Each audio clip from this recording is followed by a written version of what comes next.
Assalamualaikum warahmatullahi wabarakatuh. الفاتحة إلى حضرة سيدنا حبيبنا شفينا مولانا محمد صلى الله عليه وسلم وعلى أزواجه وذريته وأصحابه وتابعين المهاجر الرحمة المصطفى المقدم محمد بن علي العلوي والفقيه المقدم ثاني الحمد الرحمن صلى الله عليه وسلم وجل ربنا شاف القدر الجلاني جاب ساداتنا على أبي علوي وأصولهم وفروعهم وما شاء من هذه فجر خصوصا إلى رسول كتاب قدس حبيب عبد الله بن علوي الحداد وإلى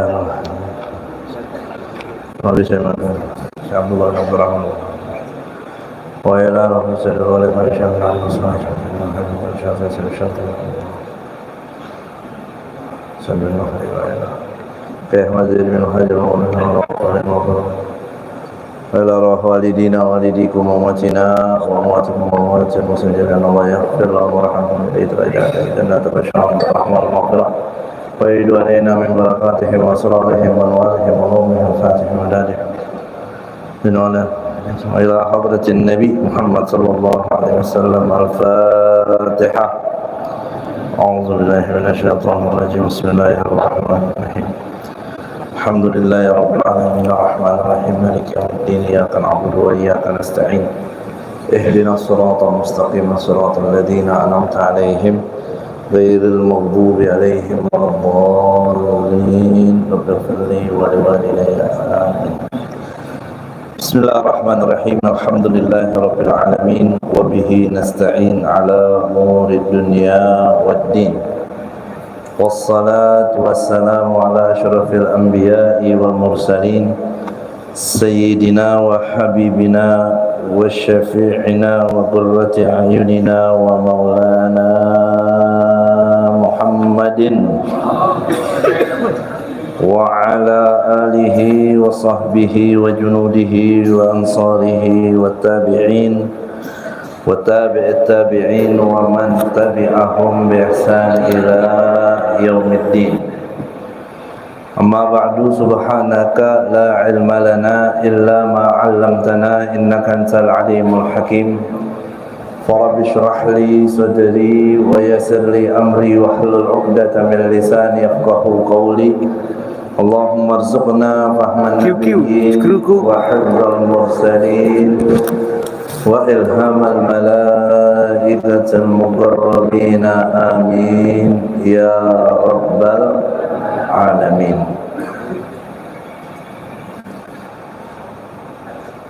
Ma'asyiral hadirin jamaah yang dimuliakan Allah Subhanahu wa taala, alhamdulillah di malam ini baru saja tadi telah sama-sama dibacakan zikir tahlil serta rangkaiannya serta kisah maulid baginda Rasulullah sallallahu alaihi wasallam yang mudah-mudahan itu semua menjadi sebab Allah menurunkan limpahan barakat dan rahmat pada kita semua. Semoga kita di sini diberikan panjang umur, sehat walafiat dalam taat dan ibadah, dan Allah berkahkan kita di bulan Sya'ban ini, dan Allah panjangkan umur kita dan sampaikan kita pada bulan suci Ramadan dalam taat ibadah, dan Allah muliakan kita dengan ibadah di Lailatul Qadar. Amin ya rabbal alamin.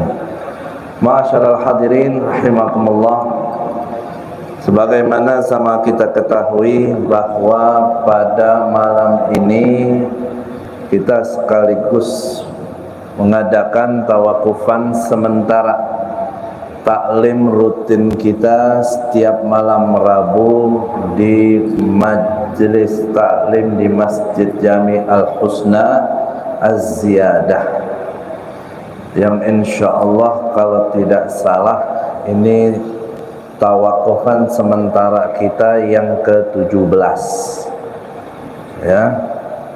Jadi kurang lebih insyaallah udah 17 tahun saya alhamdulillah berkesempatan bisa mengajar di tempat yang penuh barakah ini. Kalau dengan 17 tahunnya kesannya saya udah tua banget kayaknya. Udah lama banget, Masya Allah.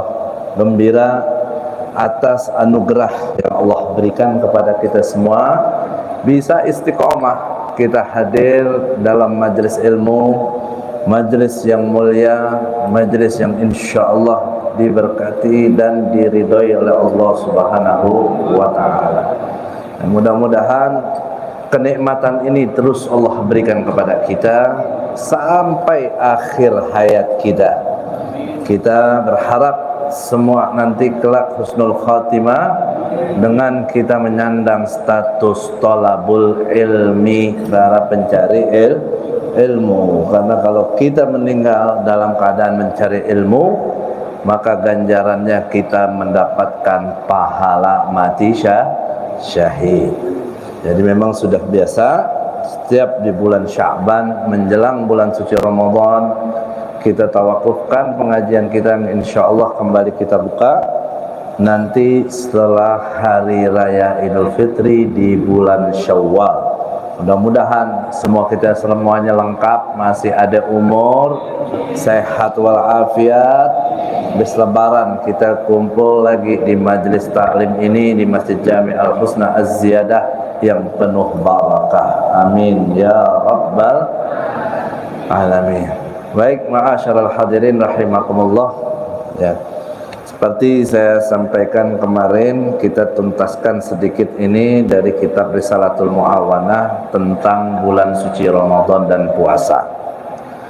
Al-Imam Al-Haddad beliau mengatakan, wa'lam anna as-siyama qutbur riyadati wa asasul mujahadah. Ketahuilah bahwa puasa adalah inti dari pelatihan dan dasar utama dari pengendalian jiwa.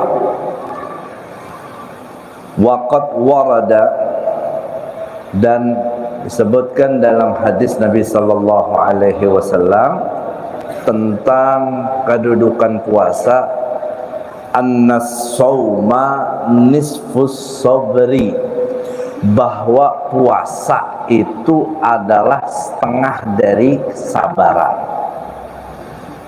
Selaku hamba Allah yang beriman, Allah perintahkan kita untuk bertakwa kepadanya. Takwa itu adalah menjalankan perintah Allah dan meninggalkan larangannya. Baik menjalankan perintah ataupun meninggalkan larangan, keduanya ini perlu yang namanya kesabaran. Orang mau sholat itu kudu sabar, orang mau ngaji juga kudu sabar, mau taklim kudu sabar. Apalagi kalau Habibnya belum nyampe-nyampe, datang dari maghrib, ya Allah Habib belum nyampe, gue besok datangnya habis isya aja dah. Isya gue belum nyampe juga, nggak taunya. Sabar ya. Kalau sabar pasti pahalanya tambah gede. Semakin lama di masjid semakin nungguin, wah semakin gede pahalanya. Besok-besok saya mau tes, saya datangnya jam 11 malam. Masih ada yang sabar apa kagak kira-kira? Apapun dari perintah Allah yang kita lakukan itu membutuhkan kesabaran. Begitu juga ketika kita meninggalkan larangan-larangannya. Bahkan sabar atas meninggalkan larangan, sabar untuk tidak melakukan maksiat, ini kudu lebih ekstra lagi, lebih besar lagi. Ibadah sulit, meninggalkan maksiat itu jauh lebih sulit. Nah, puasa kata Nabi nisfus sabr, puasa itu setengah dari kesabaran. Karena dengan kita berpuasa, setengah dari perintah Allah itu sudah kita lakukan, yaitu meninggalkan apa yang dilarang. Bahkan sabar yang besar itu sudah kita dapat dari puasa. Karena kalau kita udah puasa, jangankan yang sifatnya dosa, jangankan yang sifatnya maksiat, yang mubah, yang boleh aja kalau kita puasa, banyak yang tidak diperbolehkan. Seperti apa contohnya? Makan, minum, itu kan hal yang mubah, yang boleh, yang hari-hari pasti kita lakukan. Tapi karena kita puasa, kita sabar tuh, tahan nafsu kita, tahan diri kita untuk tidak makan, tidak minum, yang semua semata-mata itu karena Allah Subhanahu wa ta'ala. Setengah sabar dengan puasa kita sudah dapat, setengahnya lagi kita lakukan dengan ibadah kita. Ya, jadi setengah sabar dalam menjalankan perintah Allah, setengah sabar itu meninggalkan larangan Allah. Dan nisfus sabar dalam puasa itu dalam meninggalkan apa yang dilarang oleh Allah Subhanahu wa ta'ala. Wa qala Rasulullah sallallahu alaihi wasallam, ya, dan Rasulullah sallallahu alaihi wasallam mengatakan, kullu amal ibni Adam yudha'afu lahul hasanatu bi asyri amsalha ila sab'i mi'ati di'fin. Setiap amal perbuatan anak Adam, yaitu manusia, akan dilipat gandakan kebaikannya menjadi 10 kali lipat sampai 700 kali lipat. Ini baiknya Allah nih amal kita. Setiap kita melakukan kebaikan, Allah selalu memberikan ganjaran pahala yang jauh lebih besar dari kebaikan itu sendiri. Bahkan dilipat gandakan, minimalnya 10 bisa sampai 700 kali lipat. Ya. Kalau kita manusia mendapatkan sesuatu dari manusia sama makhluk dari hasil kerja kita, ya ukurannya kerjaan kita. Ya, kerja kita sehari udah ada patokan harganya. Ya. Nggak mungkin tuh apa yang kita terima lebih besar dari apa yang telah kita berikan, dari apa yang telah kita kerjakan. Tapi kalau Allah Subhanahu wa ta'ala, ya Allah, sekecil apapun amal baik kita tidak pernah dilihat kecil oleh Allah Subhanahu wa ta'ala. Makanya rugi kalau kita udah ditakdirin jadi orang beriman, udah jadi orang Islam yang begitu Allah umbar pahala ganjaran buat kita, kita sia-siakan kesempatan itu. Ruginya memang selagi kita hidup nggak berasa, tapi setidaknya nanti di dunia saat sakaratul maut kita akan merasakan ruginya. Setelah kita di barzah kita akan merasakan betapa ruginya, apalagi di akhirat nanti ketika semua kita dihisab, diminta pertanggungjawabannya oleh Allah Subhanahu wa ta'ala, kita akan merasakan kerugian besar karena kita nggak memiliki apa-apa dari ganjaran yang Allah berikan dari perbuatan kebaikan kita. Ruginya nanti, ya. Di dunia, ya, dompet kosong, rekening kosong aja kita udah bingung. Bayangin kalau di akhirat kosong tabungan kita, pahala kita, susahnya kayak apa? Nggak ada BPJS Pak di sana, KJP nggak ada, apa lagi itu kakak yang banyak tuh kagak ada semua, ya. Ini dunia kita beras mahal, sembako mahal, kita udah kelabakan, kita udah bingung, udah susah. Ya, di akhirat kita nggak punya apa-apa, taruhnya neraka. Ya, jangan dipikir surga tuh gratis, gampang kita dapetinnya.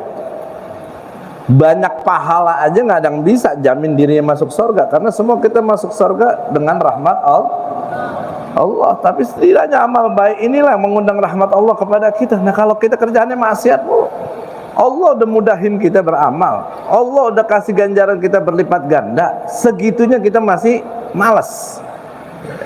Tuh kata Nabi, 10 sampai 700 kali lipat ganjaran dari amal baik kita yang Allah akan berikan.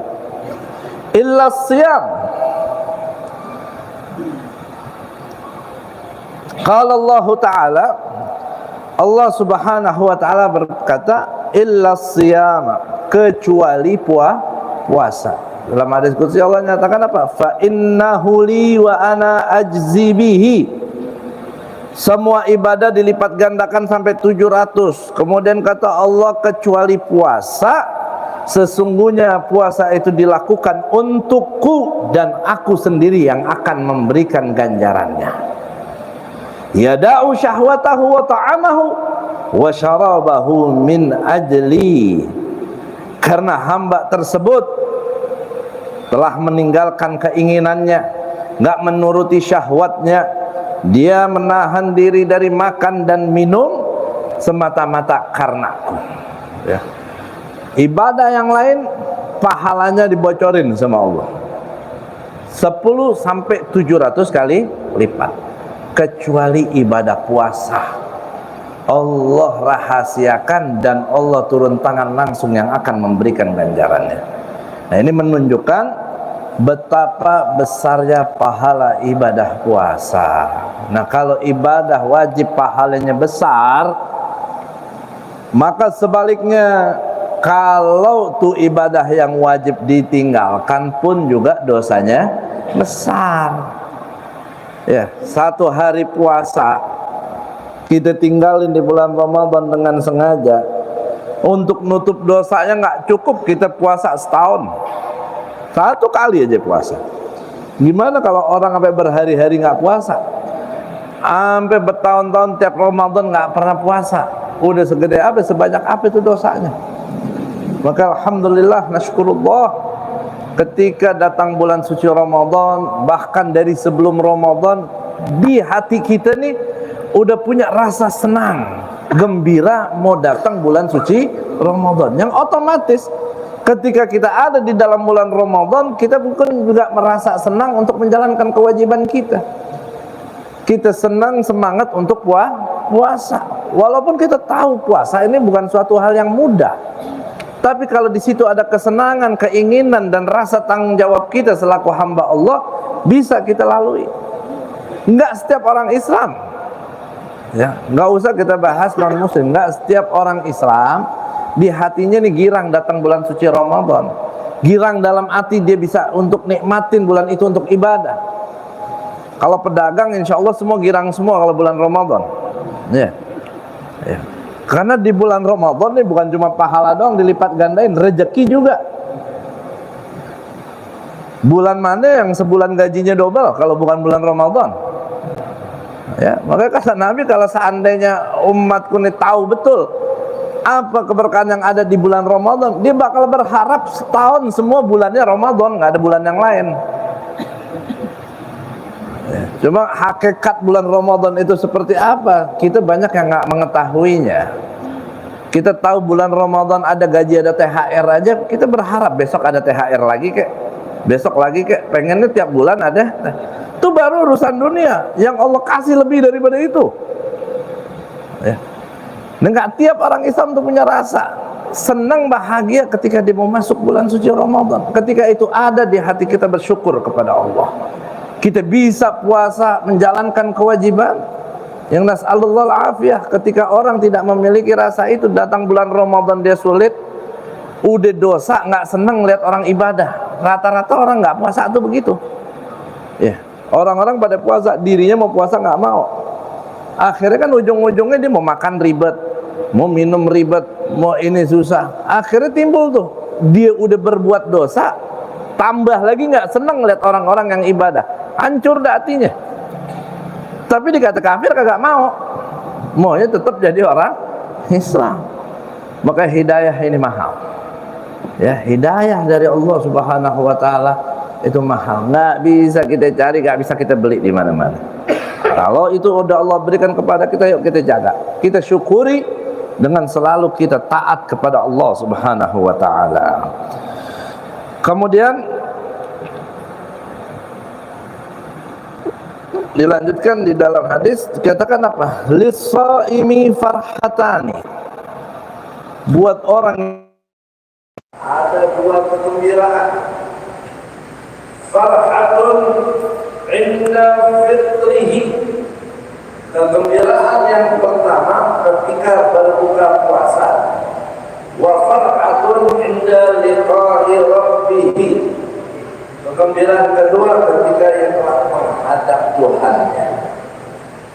Allah kasih dua kesenangan buat orang yang menjalankan ibadah puasa, apalagi puasa Ramadan. Pertama di dunia, apa? Gembira ketika buka. Ada orang puasa sedih, seperti itu datang maghrib aja nggak ada. Ya. Belum azan, belum buka udah kira sedih, lagi buka masa. Tapi maknanya hadis bukan cuma sebatas itu. Orang puasa maknanya bukan habis dia tak boleh makan minum, tapi jadi boleh makan. itu terlalu kasar tafsiran itu hanya menerjemahkannya aja, itu bisa dipahami oleh kita semua. Ulama mengatakan orang yang berbuka puasa dia bergembira ketika dia berbuka puasa. Kenapa? Gembiranya karena apa? Bukan karena dia makan dulu, bukan. Tapi dia bergembira telah mampu menjalankan kewajiban yang Allah telah berikan kepada dia, yang cukup berat, yaitu dia menahan segala yang diwajibkan dari subuh sampai malam. Jadi girangnya ini bukan girang boleh makan, boleh minum, bukan. Itu girangnya bocah. Ya. Tapi girangnya kita nih udah mengerti yang paham dan beriman. Alhamdulillah setelah berhasil menjalankan ibadah puasa. Mudah atau sulit puasa? Sulit. Ketika kita berhasil, kita kira kita menjalankan tugas dari Allah yang berobat. Jadi farhat di situ bukan farhat karena boleh itu kan, tapi senangnya karena dia telah berhasil menjalankan kewajiban dari Allah. Itu kesenangan yang pertama. Kesenangan yang kedua, nanti ketika kita jumpa Allah Subhanahu wa Ta'ala, Allah akan memberikan kita ganjaran yang Allah sendiri tahu sebesar apa ganjaran itu. Seperti dalam hadis tadi, ibadah yang lain 10 sampai 700 kali lipat, kecuali puasa. Wa ana ajzibi, kata Allah, aku yang langsung akan memberikan ganjarannya. Dirahasiain pahala puasa sama Allah. Malaikat-malaikat akan ditanya. Kenapa? Karena ibadah puasa itu sudah termasuk ibadah yang paling jauh dari yang namanya riya. Kalau sholat masih kelihatan, kita hari kelihatan, sangat kelihatan. Kalau kita melakukan puasa nggak ketahuan. Orang nggak tahu kita puasa, kita ikut ngomong. Ya kalau bulan Ramadan memang ada kewajibannya puasa. Tapi kalau puasa sunnah, puasa Senin Kamis kita jalani, orang nggak bakal ngerti kalau kita lagi puasa. Kecuali kalau kita ngomong kita lagi puasa. Ibadah paling jauh dari riya ya puasa. Karena tidak ada ayat khusus, gerakan khusus dalam puasa seperti halnya sholat. Kalau kita sholat, tak perlu ngomong dua orang banyak, kita lagi sholat, ayat juga ada lagi. Tapi kalau puasa, makanya ibadah yang paling menyelamatkan dari riya yang adalah ibadah puasa. Kemudian, walaupun bukan shaimi atyabu indallahi min rihil. Dan Nabi sallallahu alaihi wasallam katakan, bau mulut dari orang yang berpuasa yang sebab, ini perlu diingat, bau mulut dari orang yang berpuasa itu kan kata Nabi apa? Lebih mulia, lebih baik di sisi Allah dari bau misik, dari bau minyak kasturi. Ini tafsirannya banyak. Memaknai bau mulut itu lebih baik daripada minyak. Artinya ada yang mengatakan pahala itu lebih besar dari pahala yang kita dapat dari menggunakan minyak kasturi saat disunahkan. Ya, kayak Jumatan kan kita sunah pakai minyak wangi, terutama minyak. Kalau misalnya itu kan ada pahala. Wangi itu pahalanya kalah dengan pahala bau mulut orang tua. Tapi yang dimaksud bau mulut ini bau mulut yang timbul sebab rasa,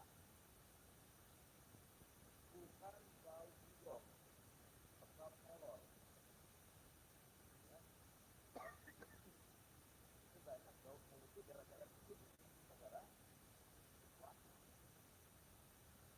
Kalau kita puasa,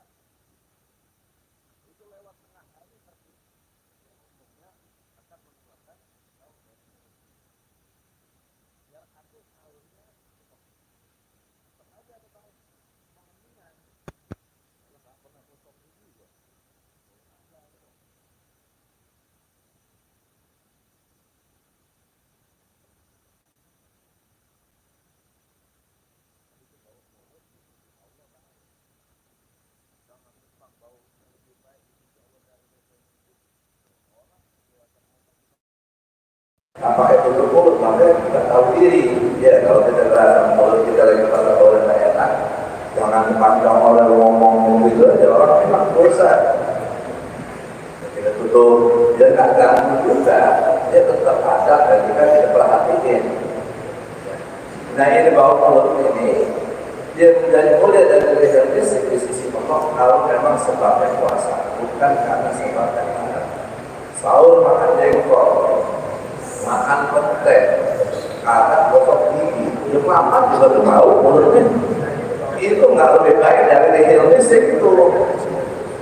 Jadi baunya karena sebab puasa. Makanya ulama fikih berpendapat kalau kita berpuasa masuk waktu zuhur kita dimakruhkan supaya menggunakan siwak. Ya. Ada ulama mengatakan pakai siwak walaupun puasa itu nggak makruh. Tapi kalau di mazhab kita Syafi'i kebanyakan mengatakan pakai siwak ini kalau bulan puasa di zuhur makruh. Kenapa makruh? Karena siwak ini bisa menghilangkan ya bau mulut kita akibat puasa.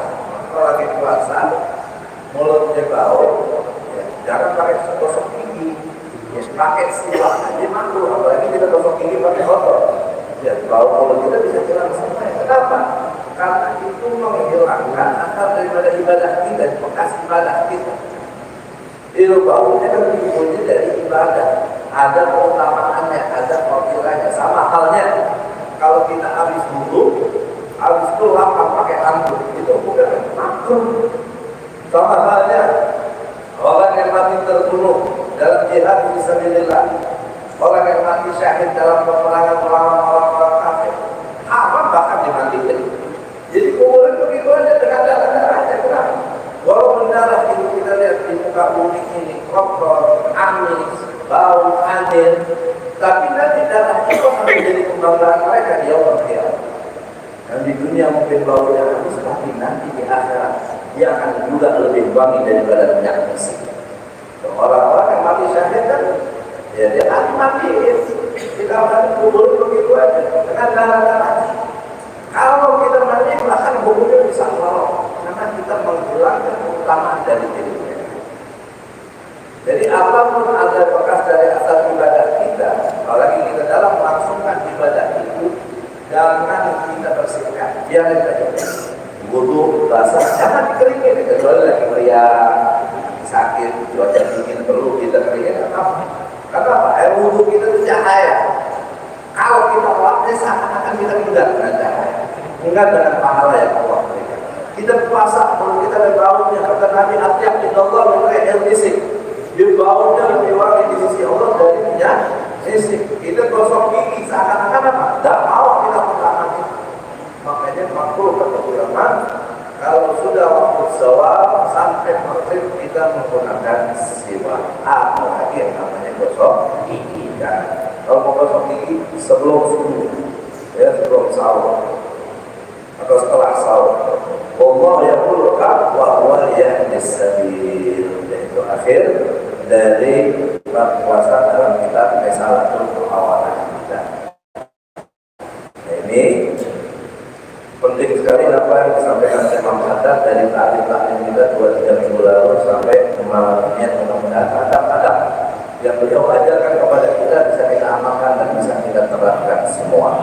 Ya, yang terpenting intinya kalau puasa syarat dan hukumnya ini ketika sunnah dan adab-adabnya dijalankan. Ya, baik kita dalam akhirul futur, akhirul suhur, yang menyegerakan buka puasa, mengakhirkan sahur, ya kita tahu itu adalah semuanya sunnah. Ya, jangan kita sepelekan. Sahur jangan biasa, kalau puasa dan sahur jangan.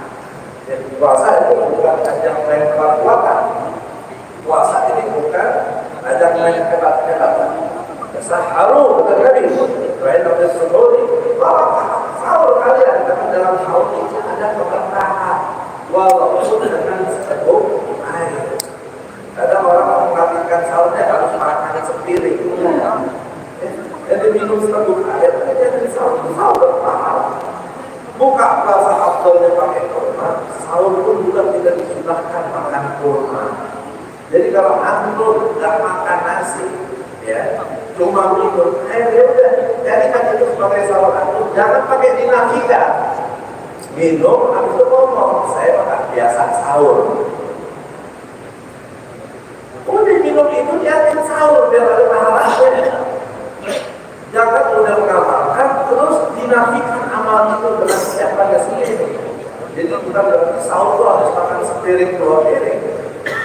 Masalah itu mau makan nasi atau apa. Tapi setidaknya ada yang kita masukkan ke dalam tubuh kita, walaupun seperti kurma atau seperti air, dan jangan kita katakan saya makan sahur. Jadi kan sebuah kurma dan air itu sebagai demi kita mendapatkan apa yang dikatakan oleh Nabi banyak ada sekali kasih sesungguhnya dalam tahun itu ada kebersamaan.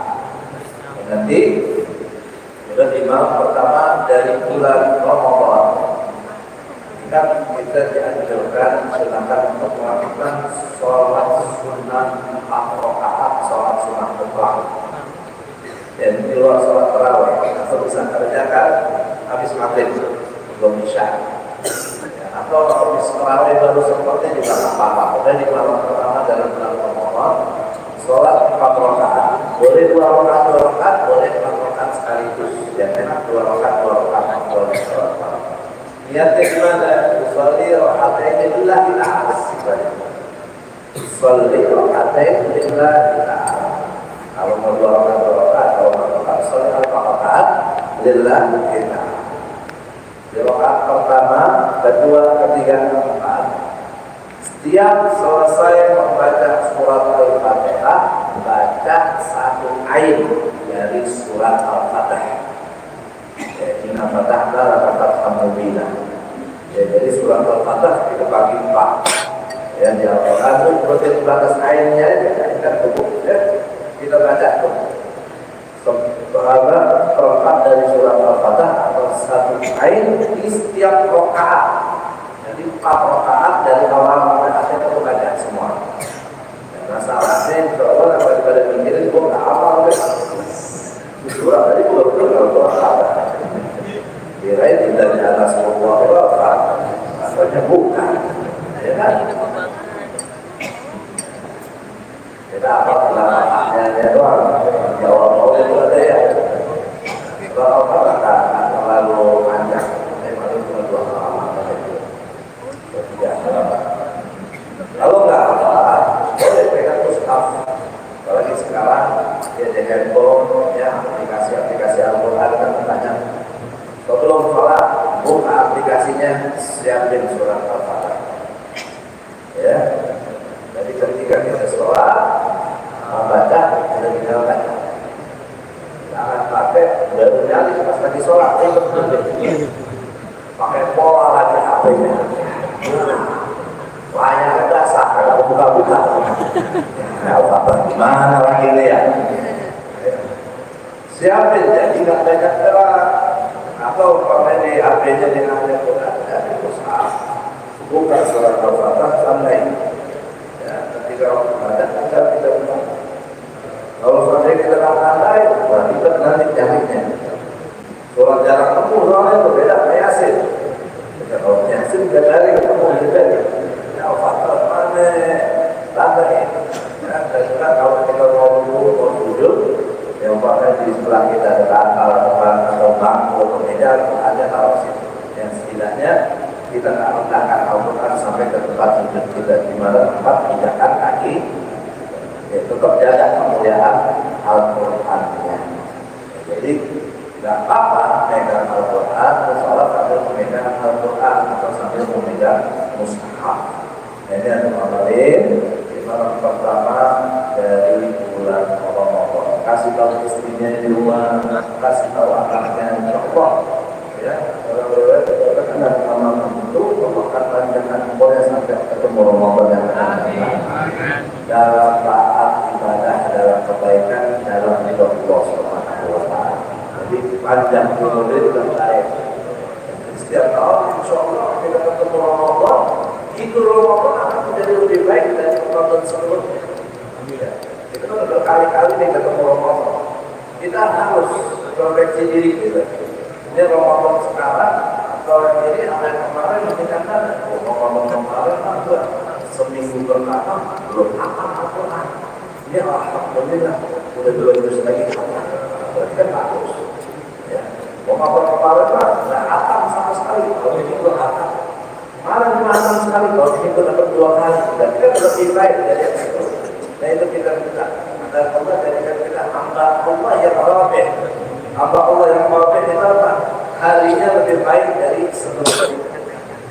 Ya. Kalau harinya sama dengan sebelumnya itu rugi. Ya. Apalagi kalau harinya lebih buruk dari sebelumnya. Begitu juga tahun-tahun. Ya, berarti kita harus naik. Semakin baik, semakin kita dekat dengan Allah Subhanahu wa Ta'ala. Mudah-mudahan Allah bantu dan tolong kita untuk itu semua. Amin ya rabbal alamin.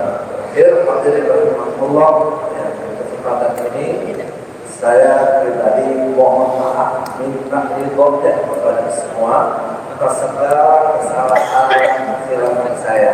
Selama saya mengajar di sini, selama saya bergaul dengan teman semua, baik dalam ucapan ataupun perbuatan ataupun tindakan sengaja atau tidak sengaja, mohon dibukakan pintu maafnya. Dimaafin kan nih? Jangan mulut doang nih mau maafin nih. Saya pengen maaf dari hatinya. Terus kan?